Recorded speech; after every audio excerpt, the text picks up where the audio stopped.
After a long period of time, after a long break, I am back here with my new video, and today we will talk about a person whom I follow.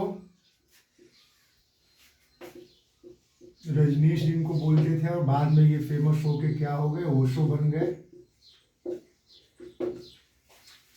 क्या मतलब what is the, ये आप लोगों को पता होगा कि काफ़ी चीज़ें इन्होंने बोल रखी हैं। हर एक विज्ञान साइंस हो गया आपका, जितने भी धर्म है, कबीर से लेके नानक, जरस्तु, राम, कृष्ण, क्या बोलेंगे, आपके जितने भी महान दार्शनिक हुए, सब पे इन्होंने अपनी बातें रखी। और today we will talk about dynamic meditation.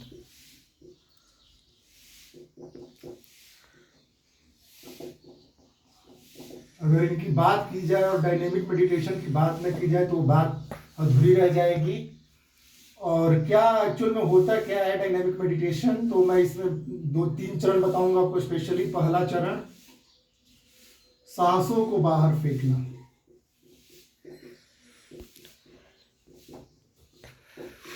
जितना तेजी से आप फेंक सकते हैं, और इसे बोलते हैं, एक होता है इनहेल और होता है exhale, second one and third one.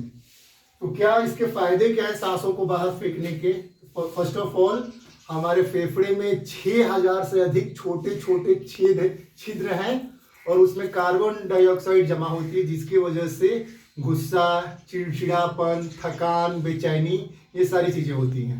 अगर हम एक्सहेल कर दें, तो इनहेल नहीं करना है, अपने आप ऑक्सीजन इनहेल होगा और हम काफी शांत, अपने आप में स्थिर, और बहुत सारी चीजें आपके जीवन में अच्छी होने लगेंगी। दूसरा है कैथारसिस। कैथारसिस होता है कि 2-5-10 मिनट के लिए एकदम बिल्कुल से पागल हो जाना, बस किसी को परेशान नहीं करना। अगर आप घर पे कर रहे हैं तो बाहर आवाज न जाए, और आश्रम में कर रहे हैं तब तो पूरी खुली छूट है, किसी को टच ना करें आप। जितने भी दमित भावनाएं हैं, जितनी भी चीजें हैं, आप बाहर निकालिए। रोना, चिल्लाना, हंसना, गाना, नाचना, कूदना, मुंह बनाना, चिढ़ाना, जीभ निकाल के सारी चीजें। एंड थर्ड वन इज, तीसरा होता है हूं की आवाज करना। तो ये जितनी भी चीजें मैं बता रहा हूँ साइंटिफिक चीजें हैं, ऐसा नहीं है कि बस इस पे काफी प्रयोग किए गए तब जाके ये चीजें बाहर निकली। और तीसरी है हूं की आवाज करना। हूं की आवाज कैसे करना है? कूदते हुए दोनों हाथ उठा के। और इसमें होता क्या है कि बोलते हैं रजनीश ओशो कि जब भी हम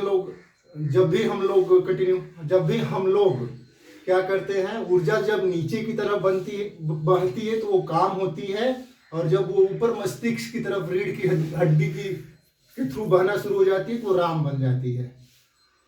और अगर कहा जाता है कि अगर वो राम बन जाए तो आप 1-2 घंटे नहीं, 24 घंटे आप प्रसन्न रहेंगे, खुशी बनी रहेगी, और एक आप जो पहले थे उससे बिल्कुल ही चेंज हो जाएंगे। तो मैं तो यही बोलूंगा कि अगर मैंने देखा है डायनेमिक मेडिटेशन करते हुए ऐसे इंसानों को जो कि काफी ब्रिलियंट रहे हैं, अपने फील्ड में काफी अच्छा कर रहे हैं। तो जहां तक मेरी समझ है, मुझे लगता है अगर 10 मिनट में अगर आप अपना पागलपन निकाल के 24 घंटे अच्छे से जी सकते हैं, तो इसमें कोई बुराई नहीं कि 10 मिनट में अपना पागलपन निकाल दूं। और अगर सांसों को बाहर फेंकने से आप ताजगी, जिंदा दिली, अच्छा महसूस करते हैं, तो ये भी बहुत अच्छी बात है। और हूं की आवाज का तो कहना ही नहीं है। और चौथा स्टेप होता है अचानक स्टॉप आता है। You have to be freezed. 10 minute के लिए ना हिलना है ना डुलना है, बस वैसे ही फ्रीज रहना है। और 5वें स्टेप में गाना बजता है और आपको झूमना है। और ये अगर मैं बोल दूं कि भाई ये मेडिटेशन कोई भी 6 महीने कंटिन्यूअसली कर ले, तो he will not the man before he was at the time of 6 months before. अगर 6 महीने पहले जो आदमी था वो आदमी नहीं रह जाएगा, पूरा का पूरा कन्वर्ट हो जाएगा, वो अलग ही इंसान हो जाएगा।